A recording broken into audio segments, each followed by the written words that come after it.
le goût du luxe et des privilèges.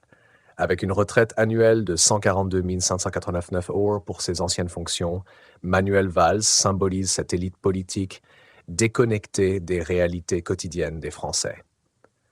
Son cachet de 30 000 € pour 3 jours de travail au Bahreïn choque dans un contexte où les citoyens font face à une inflation galopante et à une dégradation continue des services publics. Pulvérisation. Comment justifier une telle rémunération pour 3 jours alors que des millions de Français peinent à vivre avec moins de 1 500 € par mois? C'est un exemple flagrant d'une élite qui s'accroche à ses privilèges, indifférente aux souffrances du peuple. Son passé politique, une série d'échecs et de divisions. Durant son mandat à Matignon, Manuel Valls s'est illustré par des choix controversés, notamment l'utilisation du 49.3 pour imposer la loi travail, suscitant des vagues de protestations. Sa gestion des crises sociales et sécuritaires a laissé un goût amer, entre incapacité à répondre aux besoins de sécurité après les attentats et tensions sociales, et intentions sociales de l'humeur très critiquée. Son ambition l'a ensuite conduit à se tourner vers l'Espagne, où il a essuyé un échec électoral cuisant.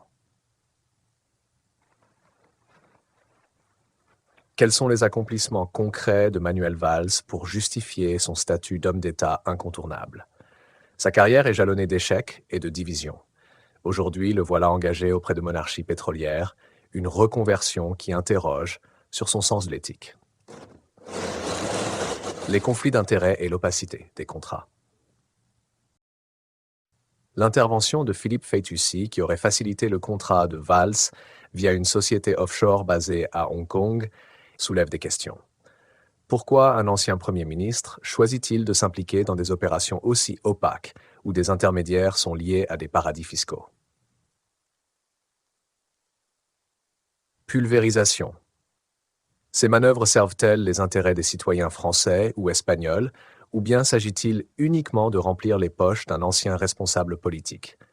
Ces pratiques, typiques d'une élite corrompue, alimentent un rejet croissant de la classe politique. Une constante, mépris et arrogance. Manuel Valls a souvent été critiqué pour son autoritarisme et son mépris envers les opposants. Sa gestion des manifestations contre la loi travail ou son attitude face aux Gilets jaunes ont renforcé l'image d'un homme incapable de dialoguer avec la société civile. Pulvérisation. Comment un homme qui a méprisé les citoyens en France et échoué en Espagne peut-il prétendre représenter des intérêts supérieurs au Bahreïn ou ailleurs? Sa trajectoire révèle une ambition personnelle démesurée, éloignée des valeurs d'intégrité et de service public. Conclusion, une réforme nécessaire, Manuel Valls incarne pour de nombreux citoyens l'arrogance de l'élite politique et sa déconnexion des réalités populaires. Sa reconversion au Bahreïn, dans des conditions opaques, est un nouvel exemple d'opportunisme. Plutôt que de se limiter à l'indignation, il est urgent de mettre en place des réformes structurelles. 1. Encadrer les reconversions des anciens responsables politiques. 2. Garantir une transparence totale sur leurs engagements professionnels après leur mandat. 3. Remettre les citoyens au centre du débat public. Manuel Valls n'est que le symptôme d'un système permissif. C'est à la société civile d'exiger des changements pour éviter que de telles dérives ne se reproduisent.